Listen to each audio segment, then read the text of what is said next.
Hello, and welcome to the last episode of Unspoken Challenges, solving email marketing challenges that few people talk about. Now, we spent the last 6 months diving into some of the most common issues that you face as an email marketer.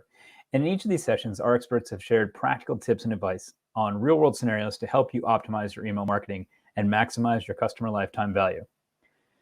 I'm your host, Skip Federa, and I'm a fractional CMO helping SaaS companies scale. The benefit of a fractional CMO is that you get the marketing leader that you need to plan your growth while being able to put your budget towards your marketing rather than your marketer. Although, if you want to pay your marketer more, I'm okay with that too. Just kidding. So we've got an exciting panel discussion planned for you today, and we're going to be reviewing, because we're going to be reviewing the tests that you've sent in, and we're going to help you make them better. So we're going to take everything we've talked about over the last 6 months, and we're going to kind of wrap it up in a nice little package for you as we talk about your testing. Now, it's too late to send in a test now, but we will also be answering your questions during that panel discussion. So please get those questions into the Q&A panel on your right. And actually, you'll notice there's another tab there for chat, and which is for chat. So let's everybody go to the chat now and let us know if you're dialing in from home, the office, somewhere else. If it's somewhere else, I hope it's somewhere cool, somewhere good. Let us know. As you can see, I'm still at home, but I did have to commute on the train and tube twice last week. We were lucky enough to be able to run our 2022 sales kickoff in person, which was great. It was wonderful to see the team, but I know it's important wearing a mask, and I'm a mask wearer. I wear my mask kind of everywhere, but it's really horrible on the tube. It is really, really horrible on the tube. Okay, so I'm going to share my screen with you now. And we'll go through a little admin-y stuff. Okay, there we are. So while you're letting us know where you are in the chat, I'm going to give a big shout out to our sponsors, without whom none of this would be at all possible. So the Unspoken Challenges series is brought to you by Holistic Email Marketing and sponsored by Actito, the world's #1 independent customer activation platform to connect, aggregate, analyze, and activate. Actito unlocks the power of your data.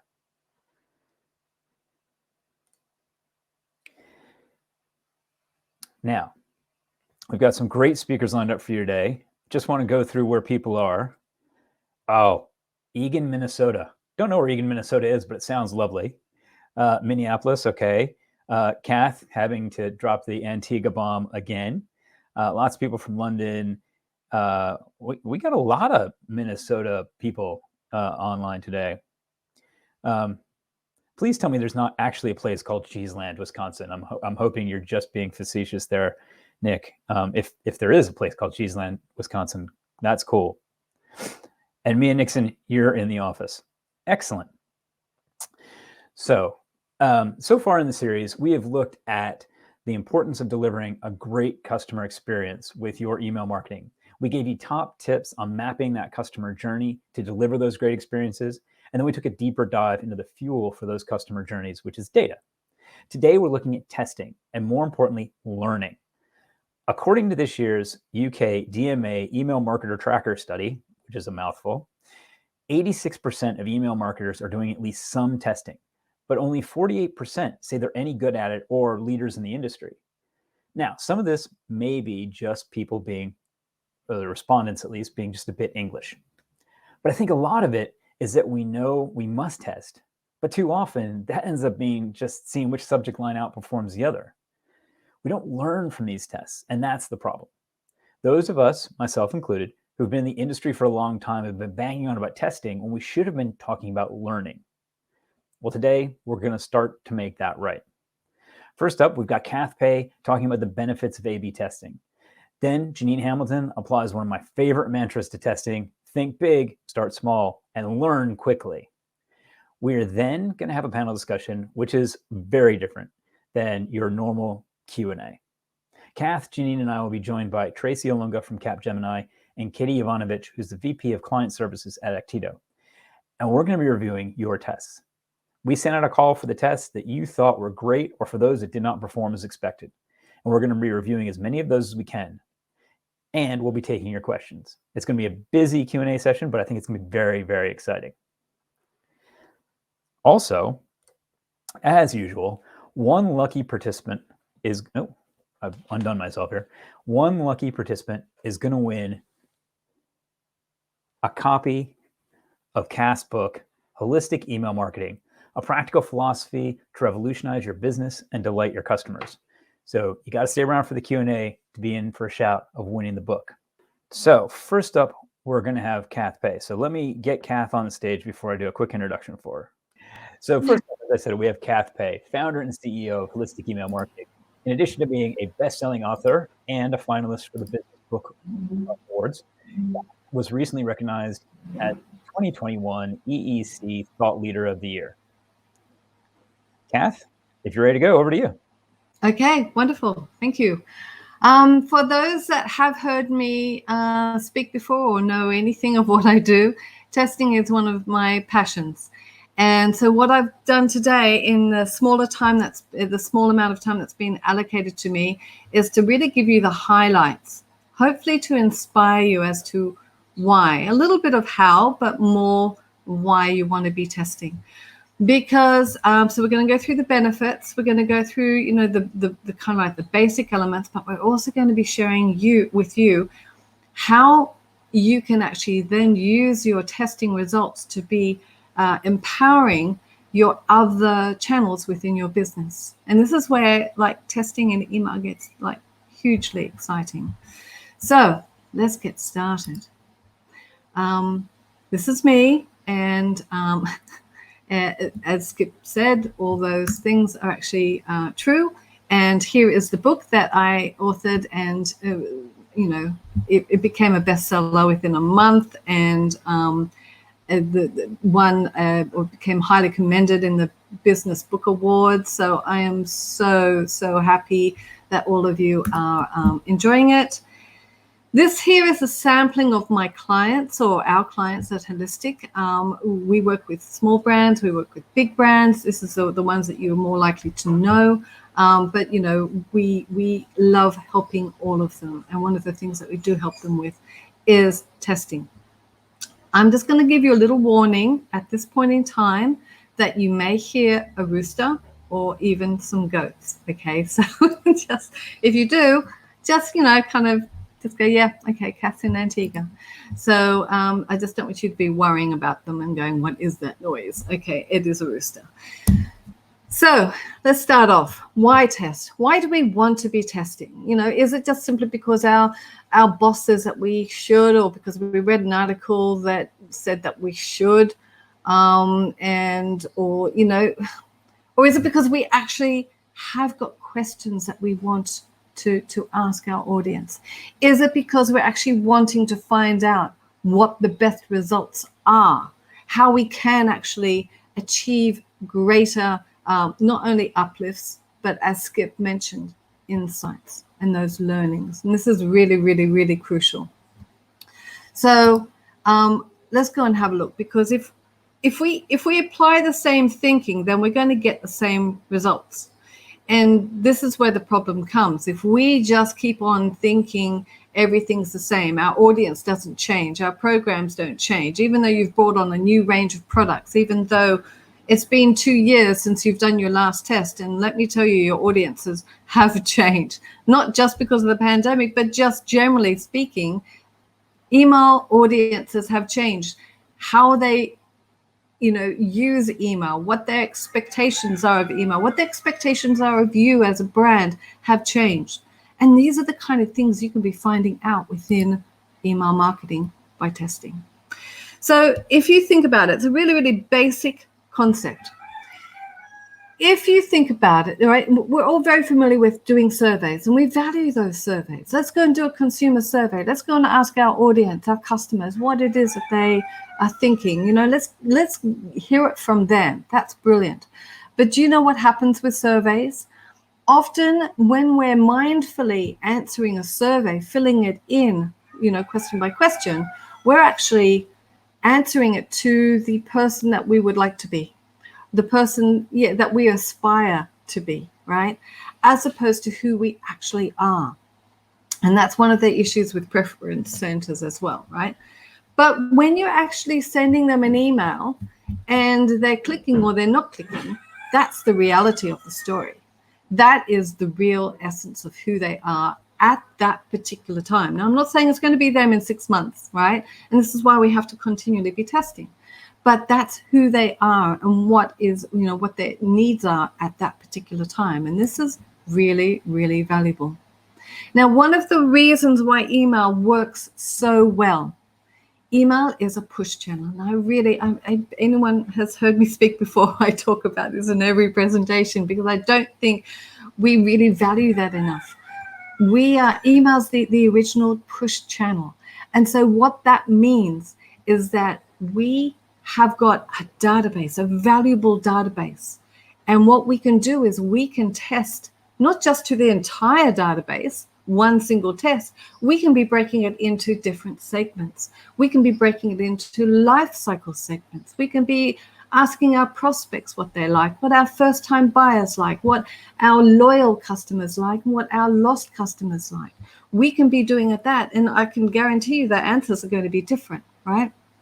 So this is what we can do, and it's really hard to be doing that in other channels. So this is the premise of why being able to test in email actually is going to give you amazing results and great insights, not just give you an uplift, but give you that fuel, give you those insights that you can be sharing with the rest of your teams to empower your brand to go on to greater success.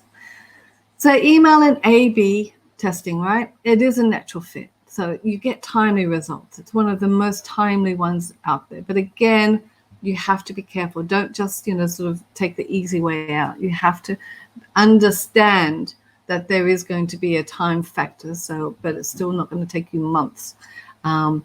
It is cost effective. It's incredibly cost effective because it means that you don't have to be paying for traffic to be, going to your landing pages. You have the database right there. So it's going to cost you an email send or two.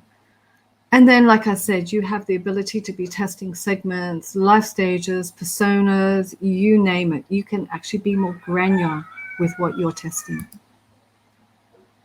So how we currently test, when I say we, I'm doing a very broad stroke here, broad brush across. Generally speaking, in email marketing, most email marketers that I've come across do what I call ad hoc testing. And what they do is an ad hoc test is simply a test, not necessarily using a hypothesis, but more often as Skip indicated, a subject line test, and they will test subject line A against subject line B, send it out, it gets an uplift. Okay, fantastic, we got an uplift from that. Were there any learnings taken away? No. That test is only relevant for the here and the now for that particular campaign. And that is a huge missed opportunity. So when we're doing holistic testing, the objectives are to gain that immediate uplift in conversions of your email campaign or of your automated programs. We're going to talk about that. You also can be gaining those longitudinal or long-term insights into your customers. And this is the really exciting part, right? Because then you can go and grab those insights and you can hand them to your social media team, your PPC team, your e-commerce team and say, hey guys, we've found out this. Our test results showed that this is what the audience really related to. So maybe it's worthwhile, continuing and refining that test in your channel. Yeah. Because that's what we want to do is roll out those learnings because it's your database, right? But it's the company's database and it contains prospects and customers. And like I said, those that are loyal and those that have been lost. So this is the valuable thing about it. So first thing is though, right? You do need a hypothesis. And that's one of the key differences that we saw with the ad hoc and the holistic. You have to start with a hypothesis. Essentially, the holistic approach is just a scientific approach to testing, but with the ability to then roll out the results to other channels. So a hypothesis basically says, I think that by making this change, it's going to cause this effect. And then based on your results, you should be able to say, well, that's false. The hypothesis was false, or it was true, right? But you really need to include the because. The because is actually going to be the insights. It's going to be the learnings. It's going to be what we're going to be carrying away with for future campaigns, for future optimizations within our channel, email, but also within the other channels as well. Now, I just want to take a little minute to refer to this as well, because I think a lot of email marketers are a little bit scared about creating a hypothesis, because normally what they do is when you're creating a true hypothesis, you say, I think that by making this, right? So basically what you're saying is you're putting your foot in the sand and you're saying, I believe this to be true. I want to test it out. Yep. And this can be a bit scary. Now, for me, it doesn't, if it turns out that your foot in the sand was actually wrong, that you thought that it was going to go this way, but it didn't. Not only are you not losing out on finding out a result, you're still finding out a valid result. You haven't lost, you haven't demeaned yourself, you haven't done anything like that. For me, all it is an exciting time for you to say, wow, do you know what? I would have gone with my gut. I would have gone with what I logically know. I would have gone with what I'd read about and believed to be true, except that I tested and the audience said differently. That to me is exciting, because that there justifies why you're testing, okay? I kind of mentioned or indicated before that, what we want to do is basically learn continually. So we go into our research and our plan, and that's going to help us to formulate the hypothesis. And that could be because we're looking at, the metrics, and we come across maybe an anomaly, or maybe we've got a challenge that we need to address, or maybe someone's just said, I wonder if, raised a question, okay? So, and then maybe you've gone and done a bit of research and you found out, oh, okay, so that could be true. Let's go and test it. You then go create your hypothesis. You then set up and you run the test. You review the results. We'll talk about this in a minute.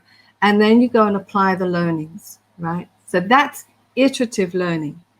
And with the holistic, what we're going to do is when we are applying the learnings, we're not going to just apply them to email, but we're going to share them with the greater team. So I mentioned this beforehand because I pulled this one out specifically because how it works is that often if we do that ad hoc testing, we'll be doing it on campaigns only. We completely neglect automations, but automations are, they bring home the bacon. They're the ones that really give us fantastic revenue, fantastic conversions, and they can give us fantastic insights if we set these tests up. So ideally what you want to be doing is setting up permanent A/B split test stream within your automation. So you're not going to just have that one. You're going to have, they're all entering at the same point. Then they're going to be split 50-50. One person will go to stream A, then the next one stream B, the next person goes to stream A, and so on and so on. And that's going to be running until you get a statistically significant finding. And you now have got amazing insights as well, provided that you have formulated your hypothesis correctly. So what I want to do now is just go through and have a look at some, random hypotheses that I kind of threw together, okay? So one of the things I like to test is motivations. And I like to sort of understand, do motivations in general actually help to actually increase conversions, or even specific motivations as well, so curiosity versus, loss aversion or something like that, right? So let's look at the first one. Hypothesis is the emotional question will generate more sales than a directive statement.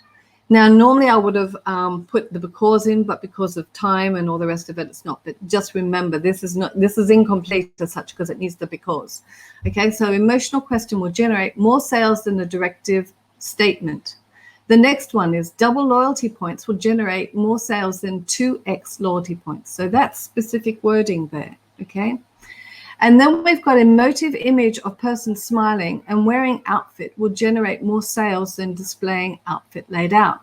Now I want to go back and address all of these. So the emotional question will generate more sales than a directive statement. That is quite a high level hypothesis, meaning that we can test it multiple times because we can use different wording, we can use different phrasing, we can use different imagery. As you can see, the factors tested, subject line, call to action, title, copy, the first paragraph. We can even be using an image accordingly as well. So a more perfunctory image versus an emotional image.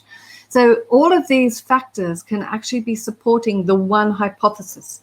So when you hear people say that you can only test one thing at a time, what they're saying is basically you don't want to be testing, and they say then you can only test the one factor at the time. I'm a big believer that you don't need to just test the subject line, okay? You can be testing subject line, call to action, title, copy, all under the same hypothesis, as long as they are all supporting and singing from the same, the same hypothesis. So everyone under the emotional question will support the emotional question. Everything under directive statement will support that, right? If we go to the next one, we've got the wording. Double loyalty points will generate more sales than 2x loyalty points. Now this, as opposed to the first one, is actually quite specific because we're talking specific wording.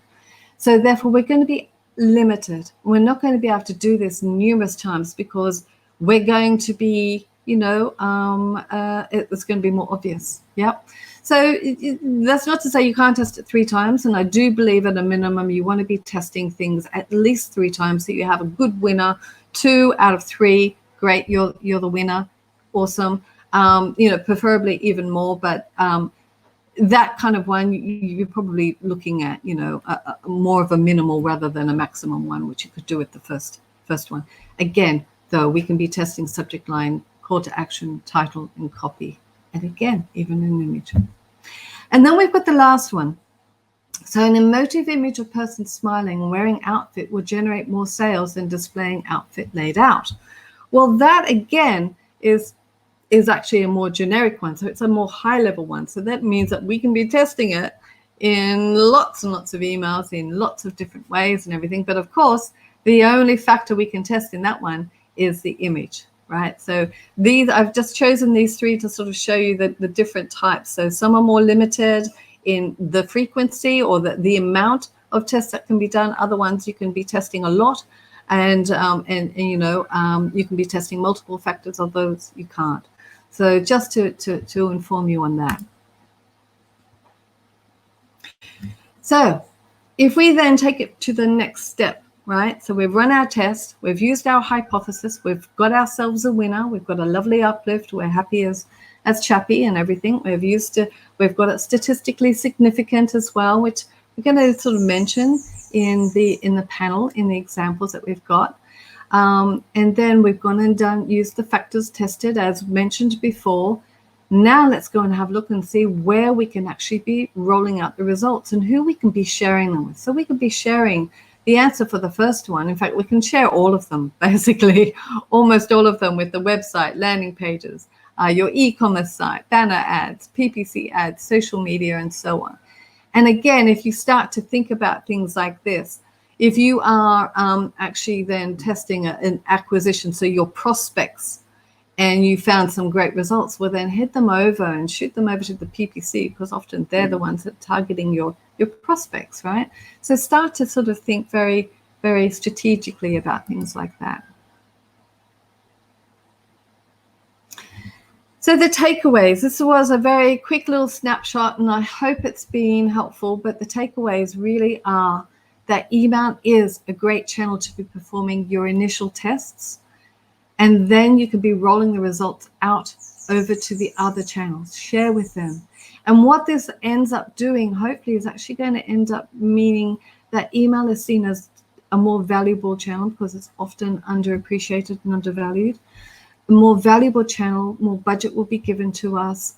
Maybe we'll even have a dedicated testing person or so on.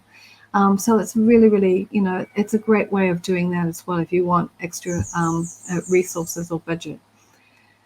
You can use email to cost effectively and easily test the hypotheses and about what motivates your audience is broken into those segments we discussed before. And remember, don't be afraid of testing multiple factors as long as there is a hypothesis in place and those factors are all supporting that hypothesis. So, for example, you don't want to have a subject line, that's saying one thing and then the first paragraph is supporting something else. They all need to be supporting the same one. So that's it for me. Okay, do I have any questions? So this is a thank you. Let me have a look. There's some questions here.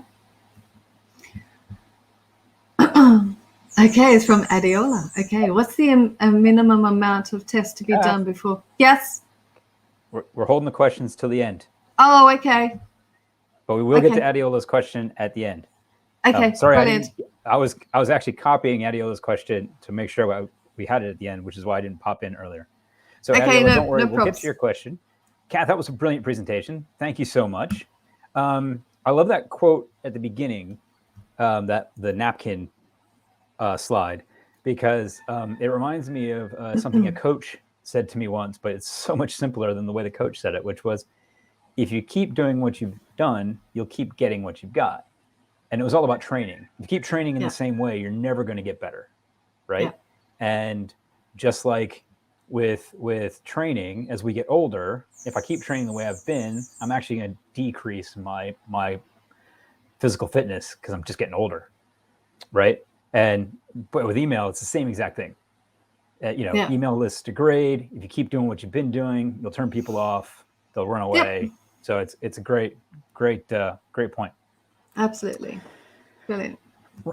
Excellent. So Kath, thanks again. Now we're going to move on to Janine. So I'm going to bring Janine to the stage and get her presentation going.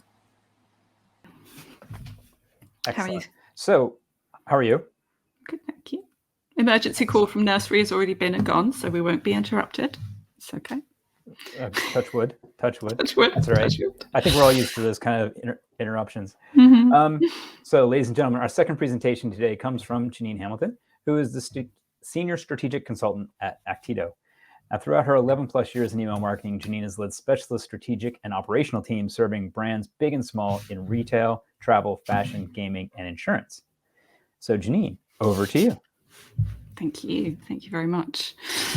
So I'm going to talk today not only about A/B testing, but kind of testing more broadly as well, and really framing some thoughts around testing, a bit of a mindset. And that, as Skip said at the start of this, is kind of forms around this idea of think big, start small, and learn fast. So as Skip says, I've been in email and marketing automation for a little over 11 years now, and I'm currently working at Actito as the senior strategic consultant. So my team and I are involved working with our clients to put their programs, their automations, and all of their campaigns in place and to deliver some great results.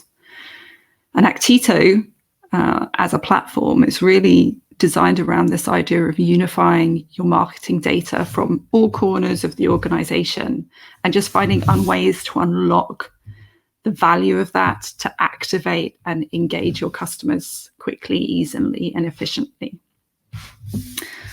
So if we to think about this phrase of think big, start small, learn fast, if Actito had a theme tune, this would probably be it. It's certainly part of our agile mindset for it. But I'm going to start by talking a little bit about what I don't mean by this, because I think that's a really important way to start. When I refer to think big, I do not mean a long list of all of the must-haves, the things you really want, etc., etc. It's not about bogging yourself down in all of the possibilities. And when I think about starting small is not about playing a game of spot the difference. You know, if you feel that you're playing that game, you're playing for pennies, and you're unlikely to get statistical significance. You're unlikely to see a reward from that activity.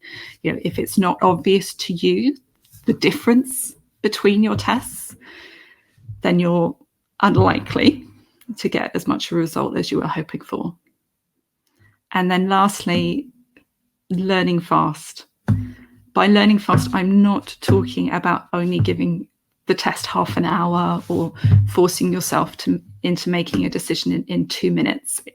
It's about making sure that you are moving forward with your learning, with the insight, as quickly as you can, and making really good use of what you have available to activate your customers, as I say, and to get great results for your campaigns.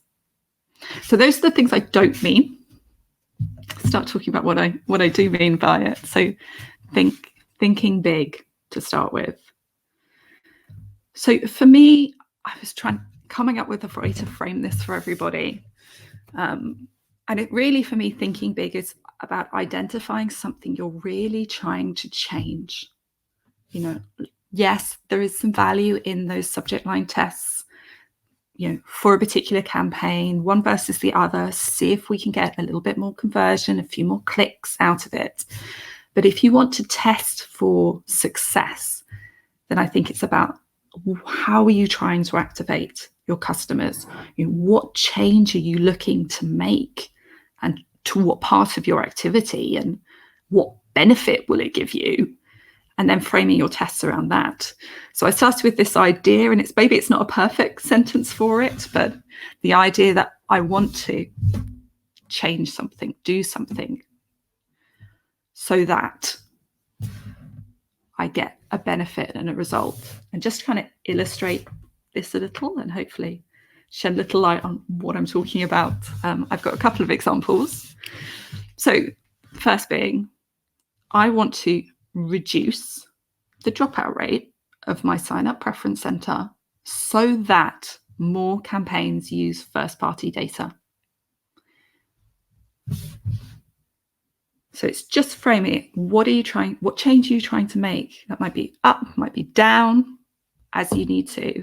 What metric determines the actual success of that for you?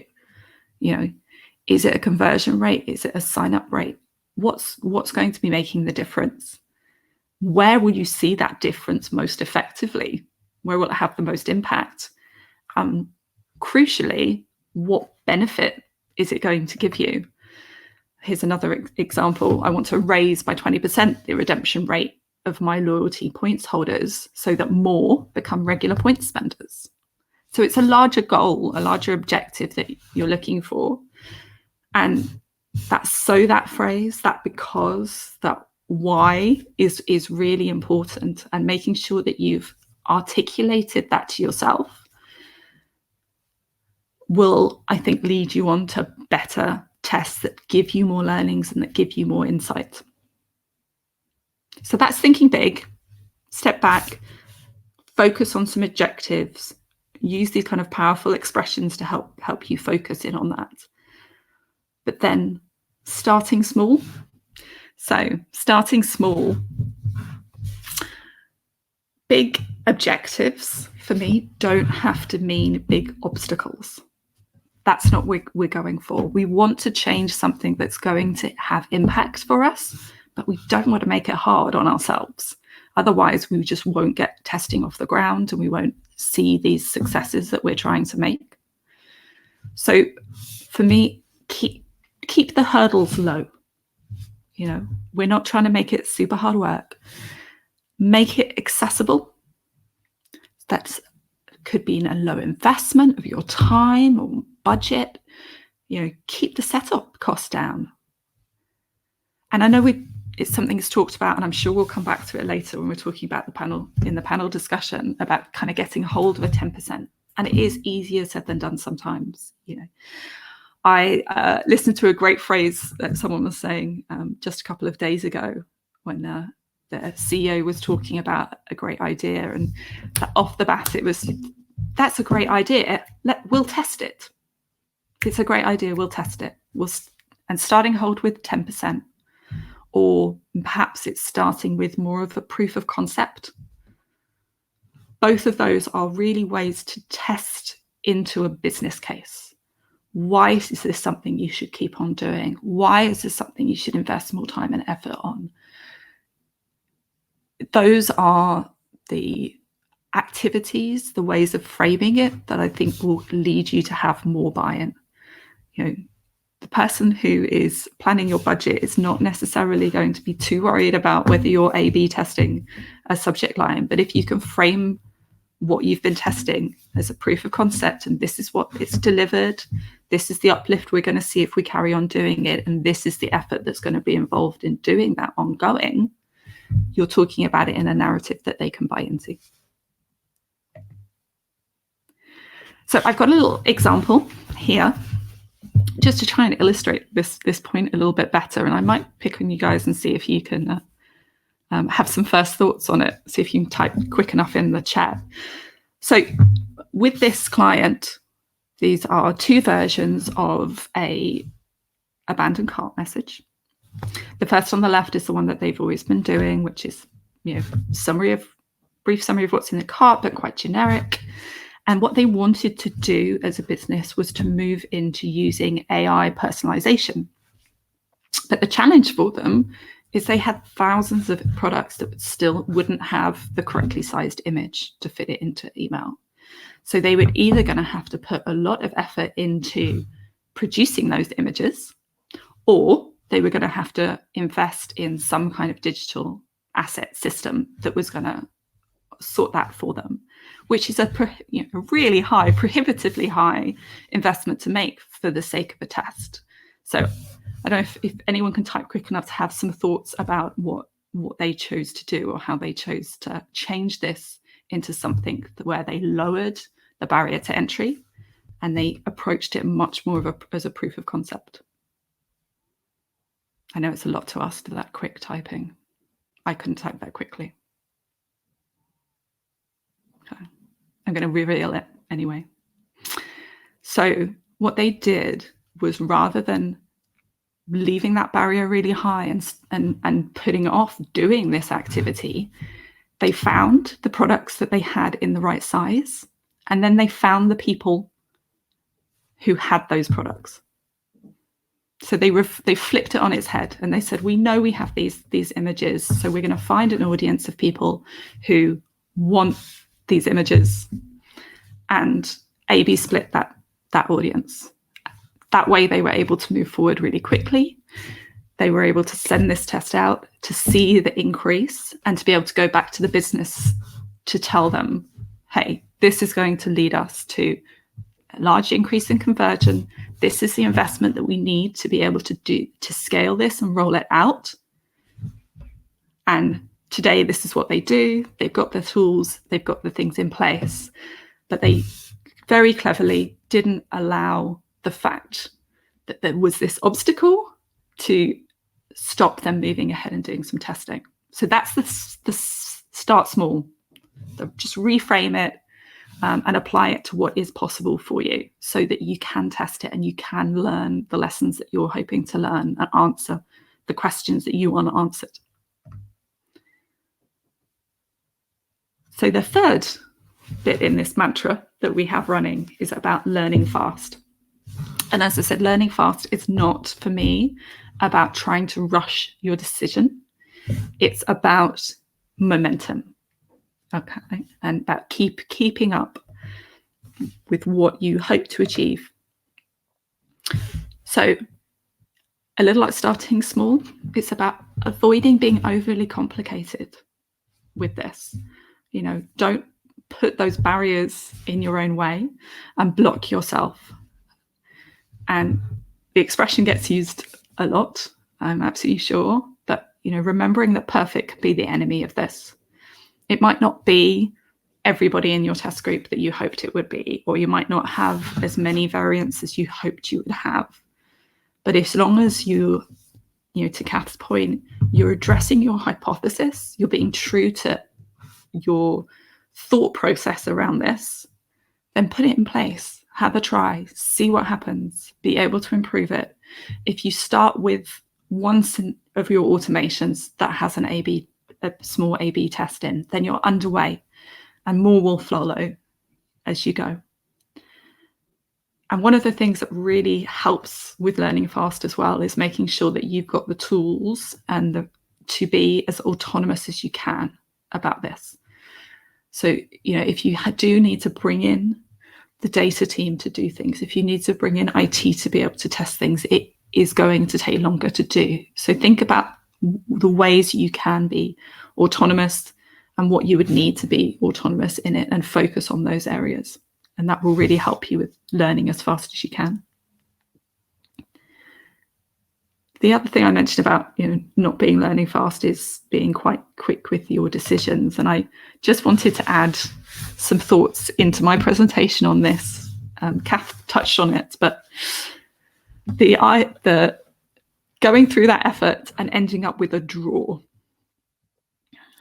can feel just such a disappointment, really. But I think I would just be a really big advocate of the fact that a draw can still be a win. It's less fun, but learning that something doesn't matter is actually hugely empowering for you. You can say, you know, it doesn't matter if it's this or that. Gives you choice, gives you an ability to leave that thought behind and move on to something new. But if you do have a draw, just do take the time and look at the results by segments as well, because it can easily be lost amongst the wider audience and the wider results. It might be that, hey, your new customers performed brilliantly. The test version that you sent them was fantastic for them as new customers. But for your existing customers and people that have been on your database a long time, they'd seen that, they know that it wasn't so impactful for them, but they were greater in numbers and they brought that result back down again. So make sure you're in a position, either through your tool, ideally, or through the way that you set up your test, to be able to see your results by segment that way. And if you're still looking at a draw, think again about what difference did that test make to your customer. Like, you could see the difference. You know, you look at your stuff all the time, you understand your product, you understand your messaging, but were you being clear enough with them about that? And lastly, you know, ask why. Why does it matter? Why were you trying to do it? What was the root of your hypothesis? And just go back to that beginning of that process as well and say, you know, maybe a slight tweak to that hypothesis would lead you down a different route, and that route would lead you to a brilliant, you know, really clear result. So don't give up if you keep getting those draws. They are really useful to you just as much as a win can be useful to you. So we're going to talk in the panel, obviously, about some test examples that you've sent in. So just to lead us into that, I've gone for some examples as well. So I've got about 6 to talk to you about, and hopefully that should lead us nicely into the conversation about the ones that you've sent in as well. So this first one I really love, and it's not just an excuse to show you cute dog pictures. It's a bonus, but not the main reason. These guys as testers and clients were brilliant because they very quickly understood the power of the momentum, particularly with testing their automations. So over the first 12 months working with them, they tested 15 different versions of their welcome message. And there's a lot of chat, obviously, at the moment with Apple making their changes about whether open rates are, you know, or all that, whether they're useful as a metric. For these guys, they were more of a publisher. It was important that they were getting their customers into their emails to see the value, to see the messages. So they wanted them to have that experience as soon as possible. So over these 15 different versions, kind of constantly looking, reviewing, putting a new one in place, they were able to raise that open rate, by nearly 30%, which is a really significant impact for them. But they also thought, very crucially, and something I would encourage everyone to do, about testing with what they know. It was looking at the data. What do you know about them? What have you asked people in your preference center, in the sign-up process, through the links you've had them click, through the call to actions that you've shown to them? What information do you have, and are you using that information to test what would be most impactful for them? So obviously, dog related for it. They found that, putting a name in the subject line was a really strong thing to do. Putting your dog's name in the subject line was much stronger, because it's something that dog users are much more motivated by, is seeing the sight of their precious canine. So lots of things like that they did over the course of this welcome program, and it really helped them to increase the effectiveness of that and increase the ongoing loyalty and commitment of their base. And the last one I want to show you from Doggo Friends is their registration process, because again, we talked at the start of this series about not only thinking immediately about email, but also the other channels you're involved with and interact with, and having an influence over how you get subscribers onto your list, etc. So in their registration process, they broke out that registration process and tested it along each element. What information was it valuable? How was the best way to get the information that they needed about someone's dog, about them? What was the right order to do those things in? And along each stage, what they were doing was making sure that data would go in, would enrich the database, be saved at each stage of the process, so that they could also have people come back and complete that. They got the email address, they got the opt-in straight off, but they were encouraging people to come back to the preference center to fill in choices, because all of those choices enabled them to personalize more personalization got them better results. So it was testing, but again, testing with a goal in mind of ensuring that they could offer the most comprehensive newsletter aimed at that person. And what I'd also bring back, and when you're sitting down and thinking about a test plan and where you go from here with your testing, is to really remember and think about timing as well. If we think about a formula for the impact for getting to a kind of one-to-one relationship and one-to-one communication with your clients, when you send it to them is really important. So thinking about what's the right time, testing out with your automations, how long do you wait? Is it real time or is it right time that you need for each of your communications, and putting those kind of things in place? Kath talked about applying segments, refining that by segments of your audience and by personalization as well. But make sure that timing is there in the factors of what you think about when you come to testing your automations in particular.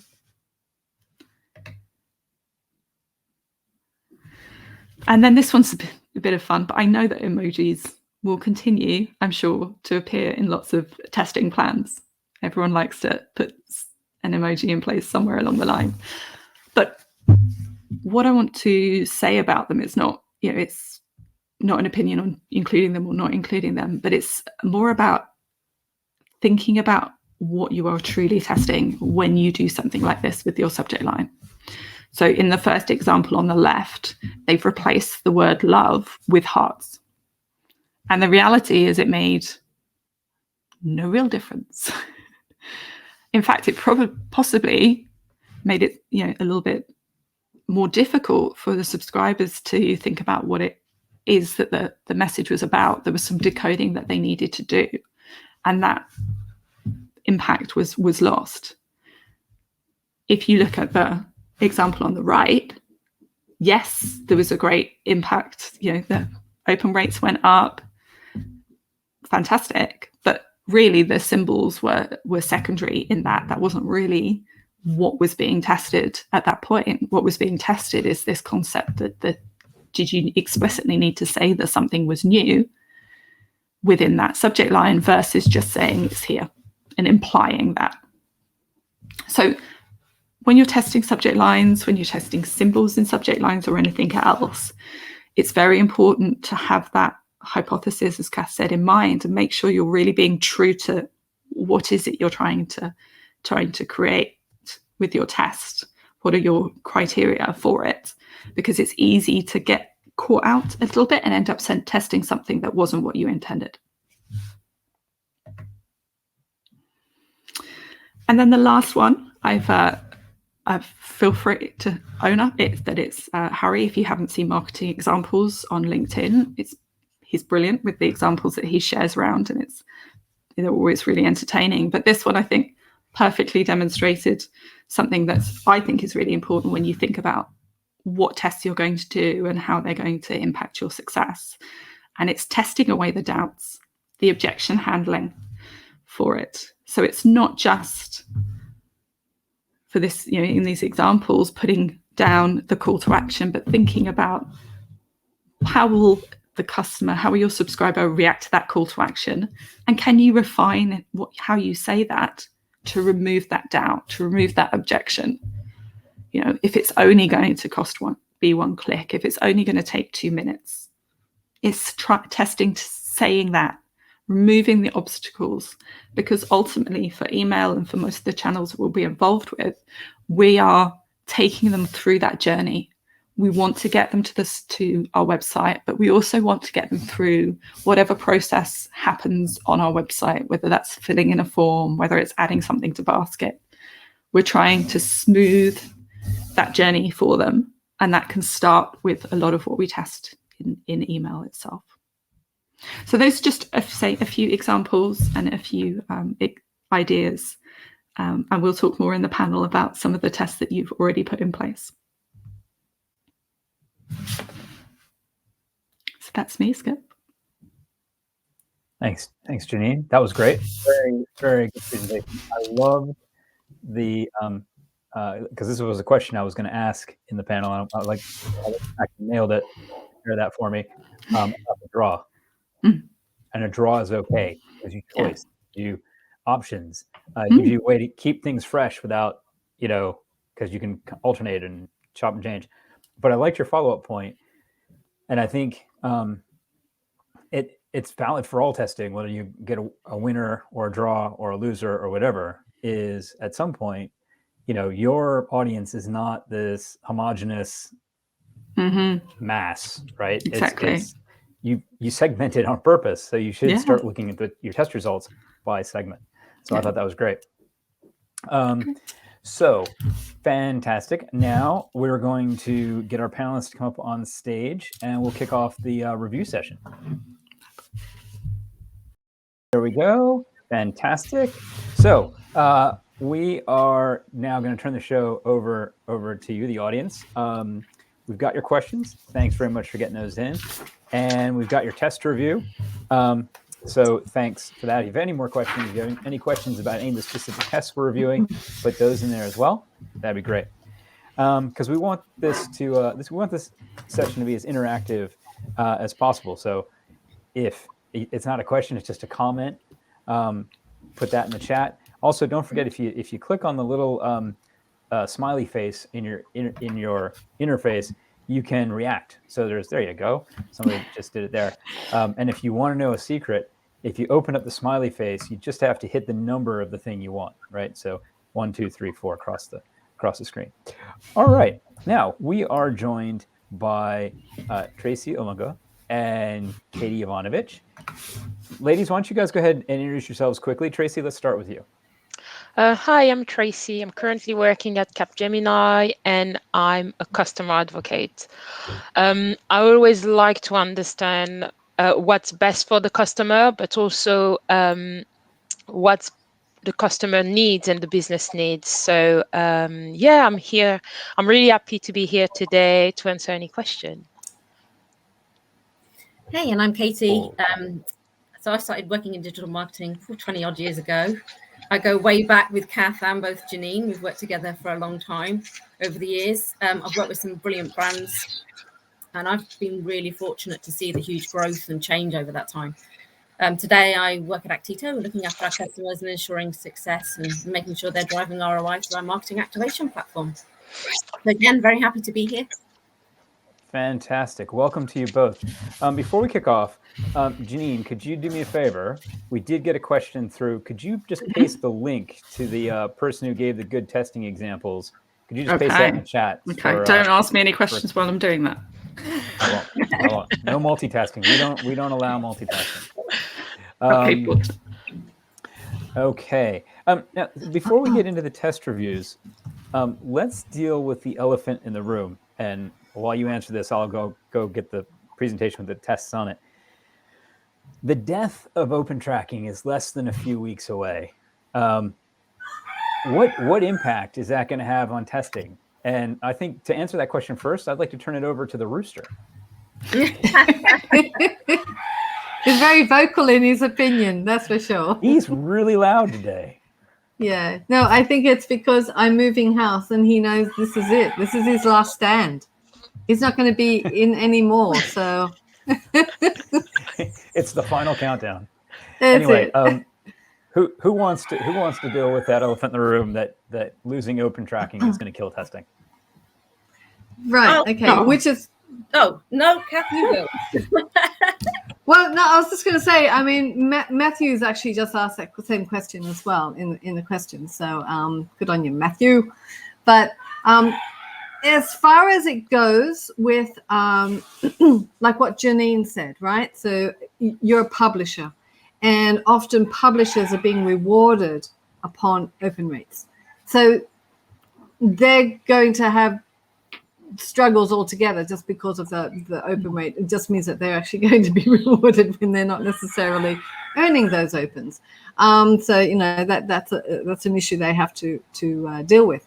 But we're going to see in some of these examples that the open rate very rarely, in my opinion, right, in all the hundreds and hundreds and hundreds and hundreds of tests I performed, that I have ever used open rate as a success metric. And so in that case, I don't think it's really going to affect testing as much.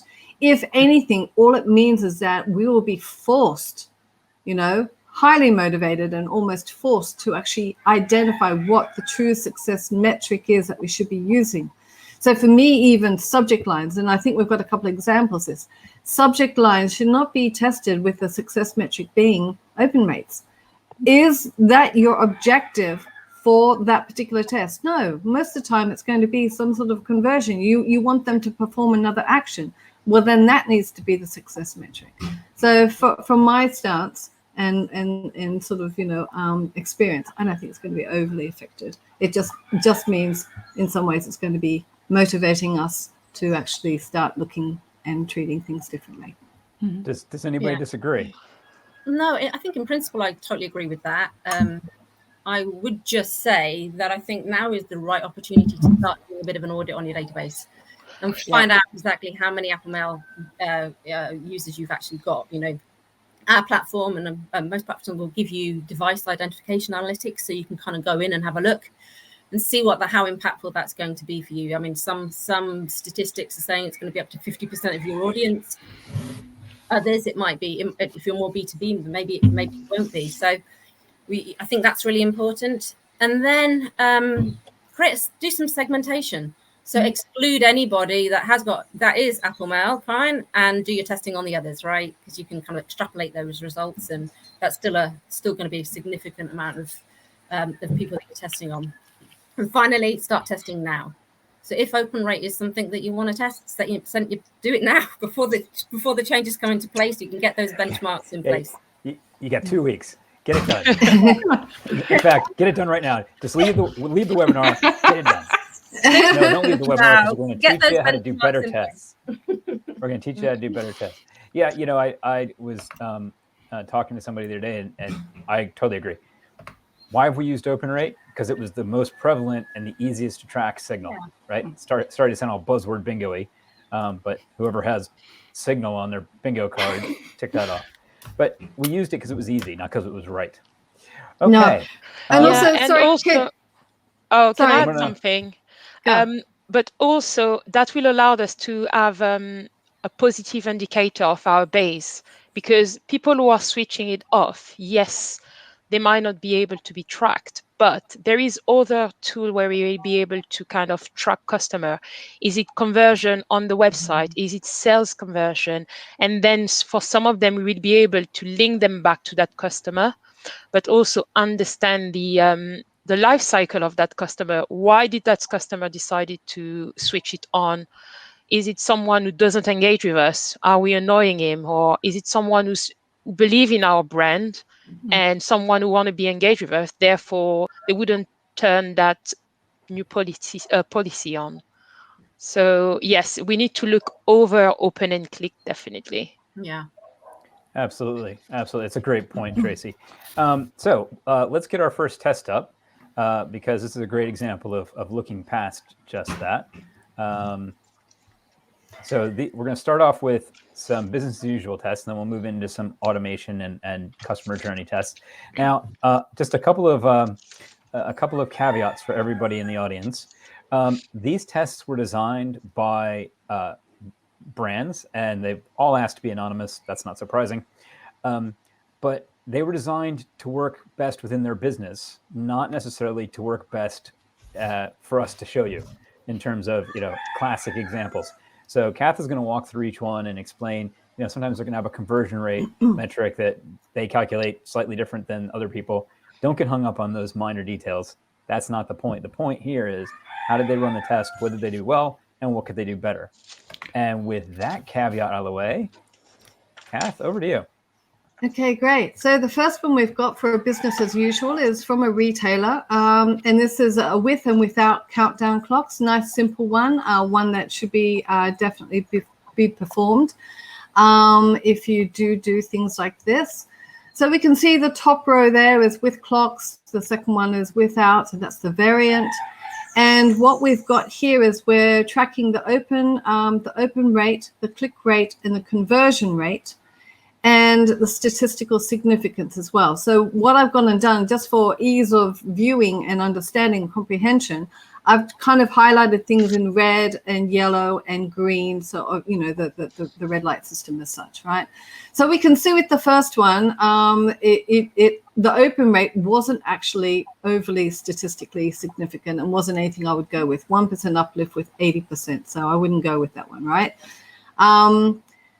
Then the next one, we can see that without clocks actually won with a 4% uplift with 95 statistical significance, 95%. And then the conversion won with an 8% uplift with 99% statistical significance.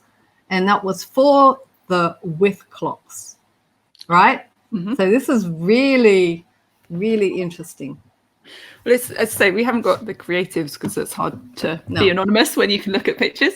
But for me, one of the things that certainly, when countdown clocks were introduced and, were being promoted to everybody to use, a lot of the time that countdown clock was right at the top where everyone could see it. And, it was designed to make as much impact for the countdown clock as possible. But that's sometimes, is it pushing your call to action out? Is it diminishing the impact of the bit that you want them to see, which is this call to action button to actually go through and get on and click? So, maybe the positioning of where that countdown clock was with the creative made that slight difference in terms of click rate, because it's not a huge difference by any means, but. No, and in my opinion, again, let's go. They didn't, none of them have provided what their success metric was. Okay, but if we then assume normally countdown clocks are in place, not to get you to open up a subject line because you don't see it until the subject is right. but actually to perform an action. So let's go and have a look at that. So what is it? Is it to attend an event? Is it simply because the clothing, it's about to expire, the sale is about to expire, that kind of stuff, right? So in my books, the conversion rate here should be the success metric. And on that basis, even though the click rate is, not, is different, right? The without clocks one, I'd be going with the clocks in this instance. Absolutely. Yeah. But maybe think about where it sits next time in your next test. Where do you put that? Because the clocks are definitely adding the urgency factor that you want, and that's going to encourage people to actually make it all the way through the conversion process. So, okay, great. Yeah, and just to add to our previous conversation, it'll be interesting to see with the changes of Apple Mail if you'll even be able to put in a countdown clock going forward, right? Because they're saying that it's going to cache the images, and you're not even going to be able to see the animation. So, I think that will be an interesting one going forward too. Yes, well, we do have Matthew Dunn, who's from Campaign Genius, an absolute genius himself, and he's really on top of all of this. So maybe in the chat he can kind of give his little 2 cents worth as well, and we can bring that information. Dr. Matthew Dunn. Sorry, thank you very much, Dr. Matthew Dunn. Yes. I mean, let's not underscore his academic credentials. I think this is a great example of it reinforces pick the right metric. Pick the metric for what you're trying to do. I mean, in an ideal world, we would not only have the conversion rate, but the average order value. Because what you might find is, whilst the clock converts better, perhaps there's a higher average order value without the clocks. So then again, you're back to no clocks. But unfortunately, typically the purchase is so far removed from when you send out the campaign it's not. It's one of those things that just takes too long to get to a proper learning. Yeah, great. Yeah. So, so the next slide shows us just the conclusion and the next slide shows us the answer. Yeah, sorry, Kath. Did we get it right? I was jumping on. I'm off. Yeah, so we've broken it into two, so that the second slide will always show us what the conclusion and the recommendation is. So this one, they've only over this slide. Yeah. Cool. Now, but Tracy, Katie, question for the two of you while we get set up for the next review. What is the best way to structure a test? To make sure that you get a learning that you can apply over and over and over again, as opposed to, oh, that's interesting, but Yeah. I think when we need to approach a test, we need to be single-minded. We need to be clear about what we want to test. So, for example, if we look at the countdown timer and we decide to have a countdown timer at the top of the email, but then we've got different messages at the bottom of the email, that might be confusing for a customer. So we just need, and also confusing for the results. So we need to make sure that we know exactly what we want to test, what the outcome of that test, what the expected outcome of that test will be at the end. And also make sure that we've got the correct amount of volume to test it. Because if the volume is not there, the outcome we believe might be positive, but then it's not statistically correct. Right. I want to get back. We'll get to the volume bit in a minute, but you just hit on something that I want to pull in a question that Adiola Sol asked, which is, and I think I know what your answer is going to be, but just to make sure we can tick the box. She asked, would you recommend testing an entire customer journey all at once, or should you do it stage by stage?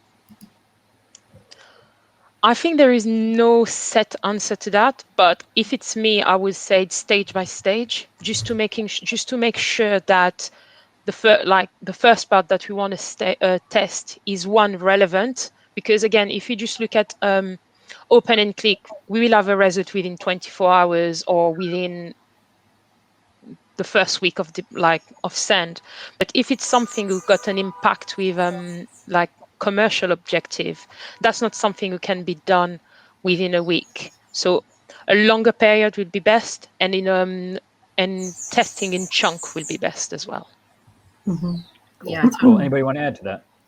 Well, I think it goes back to what Janine was saying. I think I'm in agreement. Start small. Don't overwhelm yourself, and then don't try and test too many things simultaneously, because how do you know what's making a difference? Yeah. If you try to to eat the whole apple, you're going to choke. Just take it a bite at a time. Yeah. So Skip, Matthew's just given his reply about the countdown timers. If you want to show it on screen. Oh, I can do that. Yes, you can. We go. There's Matthew's answer. So what he's saying there is that, from what I understand, it loads faster, but the timers actually, the count will be off. But the motion, so going around, if it was an actual clock, right, the motion will be happening, right? So the animation piece will still happen, but the time it's telling you won't be right. Right, correct. The start time is fixed from when the image was cached. First time, If you've got a, let's say you're doing a Black Friday sale, so it ends at midnight, right? Whatever time that image was cached, it's going to start at that time. So if they click on the email or open the email at 11:50, it may still say that there are 7 hours left because the image was cached at 5 in the afternoon. Yeah. Excellent. Thank you, Matthew. Right. So let's go into our next test. Kath? Okay. So this is one of two that basically are looking at their big tests, and what they're doing is they're looking at different designs. So this one here is actually a blog email versus a more sales-oriented feature kind of benefit one. So basically, it's a totally it's kind of like it's almost testing a business principle as such, or a business decision as such. And so they will send 50-50, and the contents remain on the blog or the feature group, depending on which first email they received.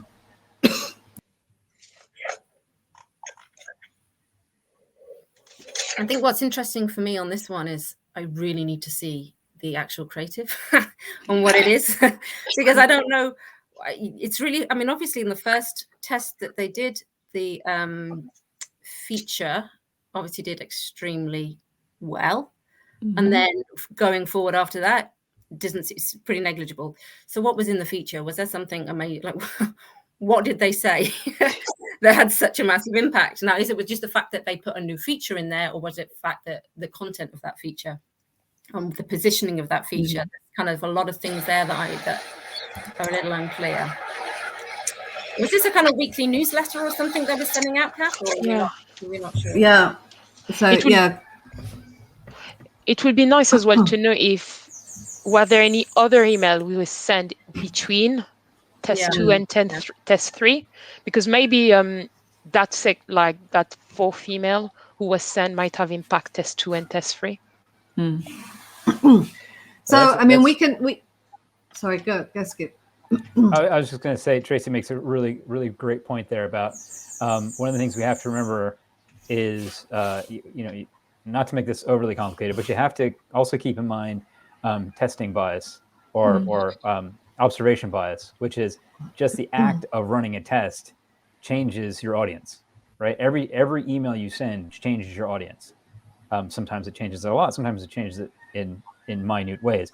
But so when you're structuring a test, you do have to remember of all the other, email touch points in between to make sure it all ties together. Yeah.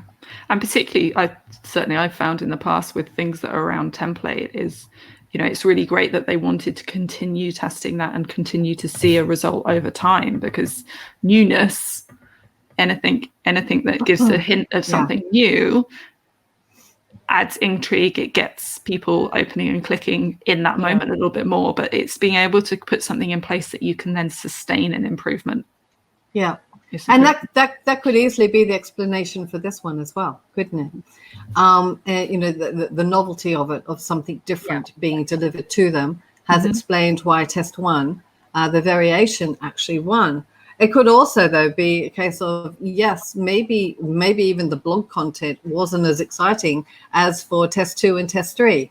So, but again, that's all subjective. So, And this is not an ideal test to be done, but sometimes when you are doing a business decision like this, you have no alternative. So, if I was dreaming up my ideal test, this would definitely not be on it.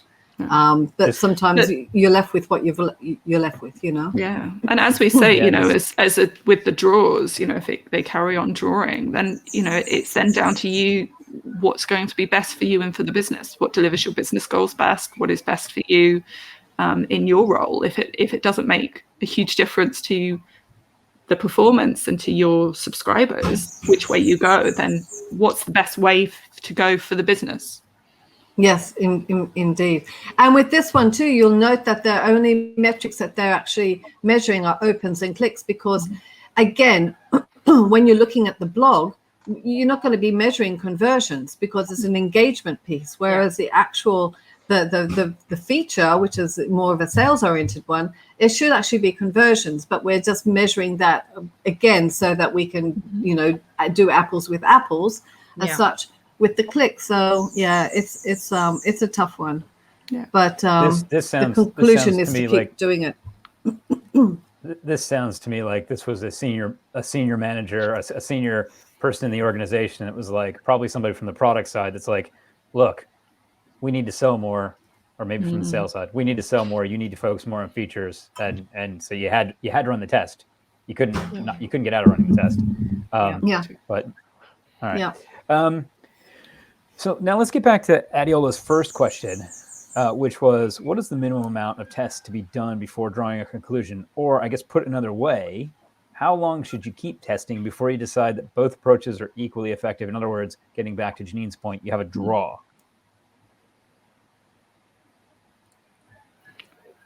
Can you re-say that question, sorry?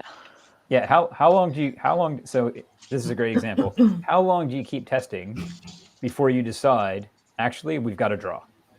Okay. So if you're doing it on a campaign by campaign basis, then it's like what we're seeing here. You'll be doing test 1, test 2, test 3, test 4, and everything like that. If after you've done quite a few tests and there still is, it's still equal and there is a draw, then seriously, I would be looking at your hypothesis. And I would be saying, the beauty about hypotheses is that generally you can actually state, we're going to compare this with this. The closer you are to it, we're going to compare this with this, the less likely you're going to have a winner, right?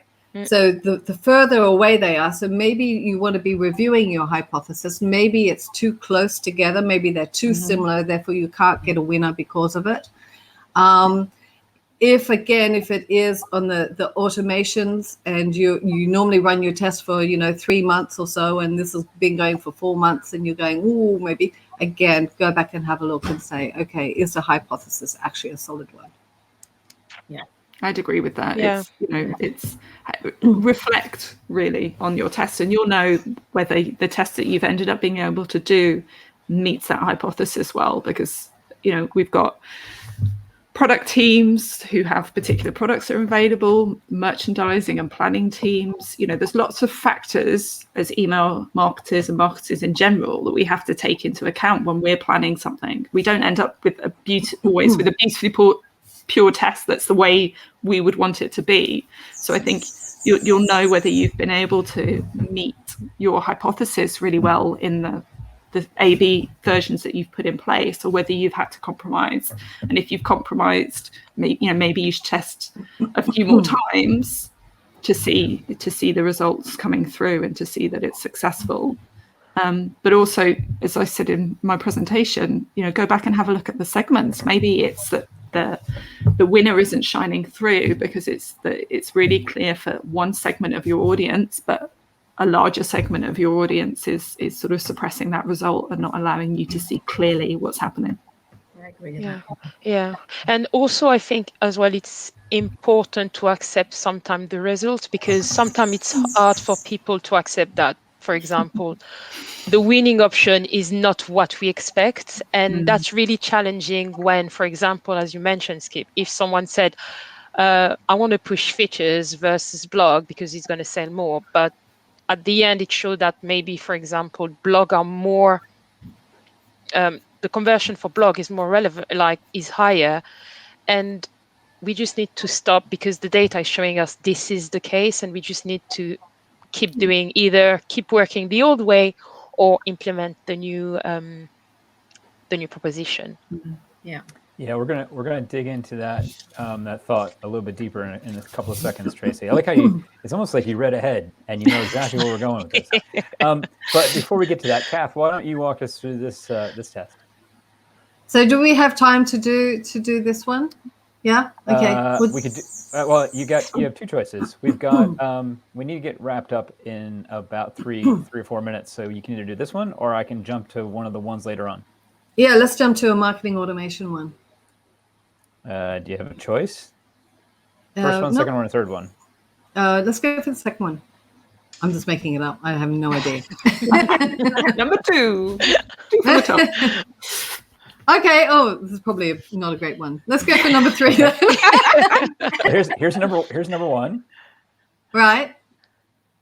Okay. Let's just do this one. Yeah, okay. Right. Okay. Let's do number 1 and let's do number 3. Let's try that. But anyhow, let's. I'm being greedy. I know. Okay. So, number 1. So this one, the hypothesis was, which I've actually used. I pulled this one from an old client of ours. A subject line that promotes all the savings that could be had will produce, that's going to be produced, a better open rate than promoting the broad benefits of shopping with the brand. Okay, or shopping with the brand. Yeah. So they had the 2 split streams with 50% of traffic per stream. The conversion was actually calculated based on the number of emails sent per stream. So that's an interesting one, right? Well, that's actually how it should be done. Yeah. So we can see savings and we can see benefits. Open rates. Go back to the hypothesis. Subject line that promotes all the savings. It's not statistically significant. But and the click even isn't 6% with an 80%, statistical significance. But the conversion rate, oh my goodness, 98% uplift with 99% statistical significance. Do you know what I mean? Okay, well, forget what the hypothesis was.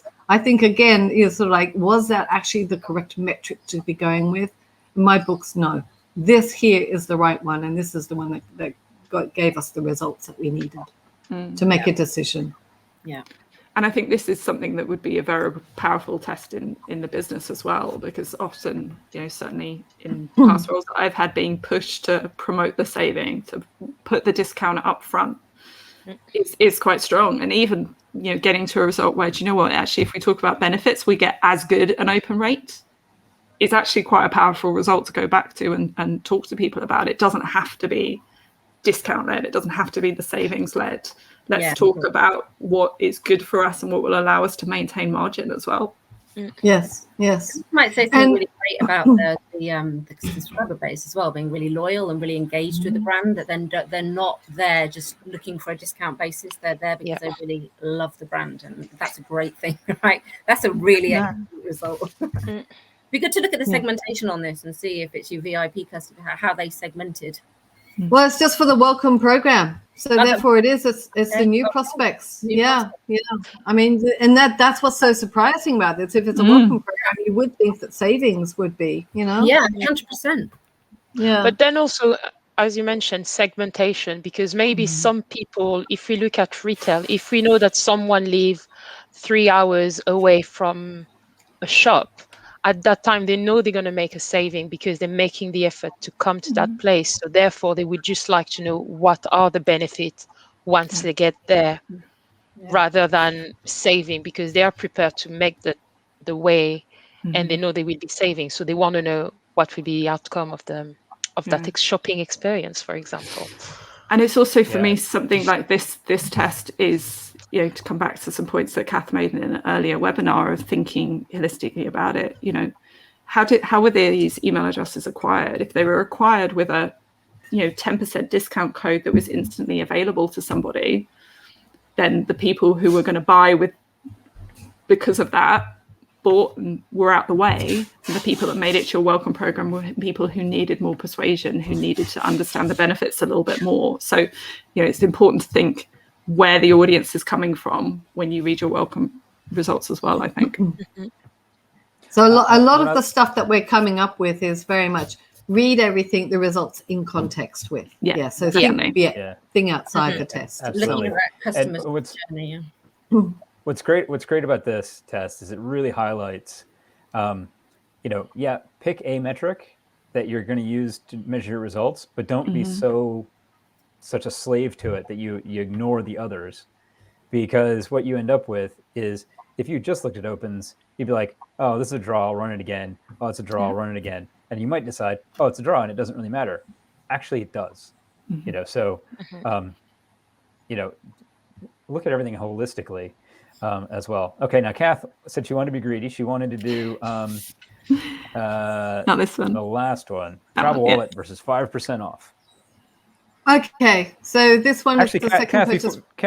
Kath, sorry to interrupt you. I apologize. That was a bit rude, but Tracy brought up a good point, and I did say we would get back to it. What? This is an interesting example of what happens if the test doesn't give you the answer you want. Tracy was like, mentioned earlier that you have to be ready for that. But I mean, have any of you ever experienced where a client pushes back, or a senior manager pushes back and said, I don't care. I don't care what the test shows. Do it anyway. Yeah, I think that's really challenging. I think a lot of people should have been facing at least this once in a lifetime. And I think here is more a question of culture, because then you're telling them the outcome of the test, which is either positive or negative based on the outcome that they expect. And if they are not prepared to accept it, either you can propose a different type of test will kind of support test A or test 1, or otherwise we'll just be running and doing the same test over and over and over, and we will never be able to move to test B. So we just need to be able to kind of, okay, test 1 didn't work.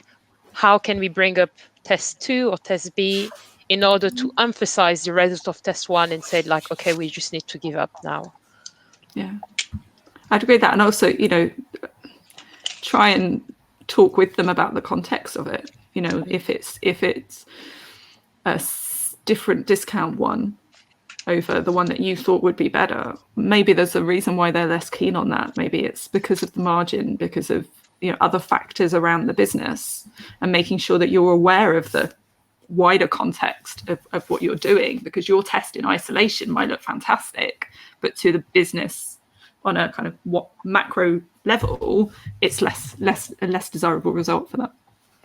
Right, commercially, it doesn't make sense. What's Tracy? I love what you were saying about. Well, you both said something about setting expectations. A very wise person, wiser than me at least, once said, "Don't ask the question if you don't want the answer."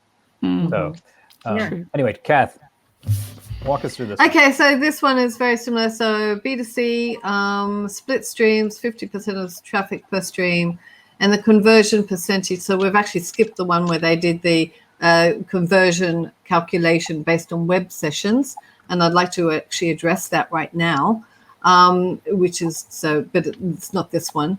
So one of them did the conversion calculation based on web sessions rather than on the number of emails sent.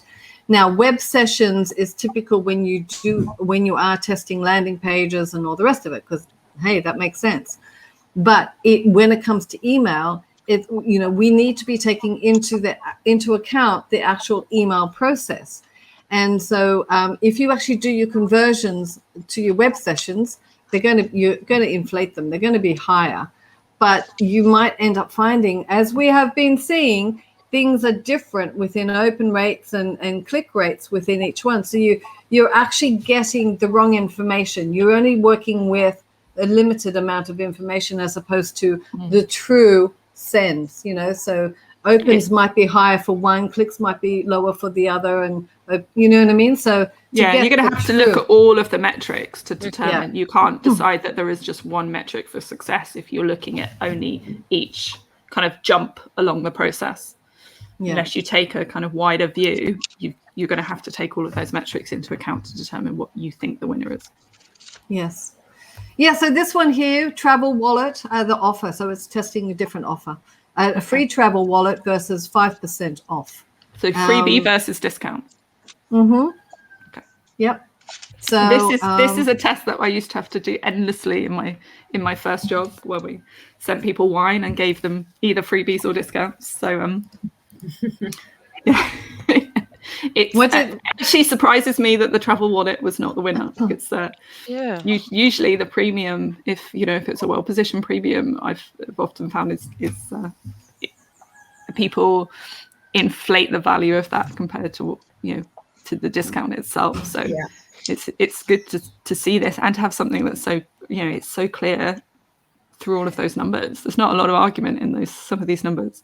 No. So therefore, on that basis, then, because we're always, okay, from my experience, from your experience, Janine, you'd say, I think you would be writing the hypothesis that the travel wallet will win, right? Yep. So all of your experience, everything that you've done and all the rest of it. And now you've got this result and you just go, wow, I'm actually really, really surprised. Mm-hmm. But like you said, these are the facts. This is what the audience has voted for as such. So now you're glad that you did the test, aren't you? Absolutely. So, right there. Maybe you need to look at how you're promoting your travel wallet. Maybe people didn't really understand what it was.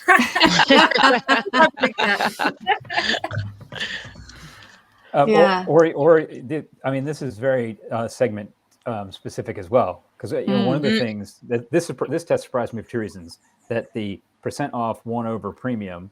One, usually the premium wins. Secondly, consumers by and large don't like percentage off offers because they have to do the math, right? One of the things that Janine, you talked about in your presentation was, reducing the friction, if you will, or to put it in another buzzwordy term, the cognitive dissonance or the cognitive load of taking up the offer. If you throw a percentage at somebody, they're more likely to take 25 pounds off, even though the 5% off could be a much better value, because they know what 25 pounds is. They've got no idea what 5% is. Yes. So this test is really surprising. I think this is a great one to end on, because this really does highlight why we should test. Definitely. Right. Yeah. Okay. All right. So first off, ladies, thank you very, very much. That was a brilliant conversation. I wish we could have gotten to all the tests, although I think Kath's right, that one we skipped. But some great other thoughts as well. We managed not to get into statistical significance, which is unfortunate because it's one of my favorite topics, but I appreciate it's not everybody's can of worms. But anyway, thank you very, very much. Just remember, there's calculators out there for statistical significance. There's a calculator for everything. There's a calculator for everything. Interestingly, Kath, we did get a question from we did get a question from Matthew Dunn about, are there tools out there? So maybe we'll put together a little blog post or something that we can share with everybody that is just some links to some good tools. Yeah. Righty-ho. Great. Okay, so I'm just gonna wrap up here. I'm supposed to jump to another session, but I'm gonna skip that. So, as I said, actually, let me just unshare that for a second. Right. Okay. Here we go. Anyway, as I said in the promo for this event, right, that good idea. Let's test it. The 5 magic words of email marketing. I think what we've learned today is if you want to succeed, if you want to get promoted, if you want to stay young forever and be a true email rock star, then all you need is learn from it. And that's what we've come to today. So please, everybody, join me in thanking all of our great speakers. Come on, let's get some reactions. Let's get some claps. Oh, some hearts too. Excellent. Well done. And also join me in thanking Holistic Email for putting this series together. And thanks so much to Actito for sponsoring. You guys have been great, and we couldn't have done it without you. So thank you very much. And thanks to you. thanks to you, the audience. Thanks for joining us today. Thanks for spending your afternoon with us. Thanks for joining us throughout the series. We hope you've gotten as much out of it as we have. I'm sure we'll see you again, but until then, stay safe and make good choices. Make good testing choices.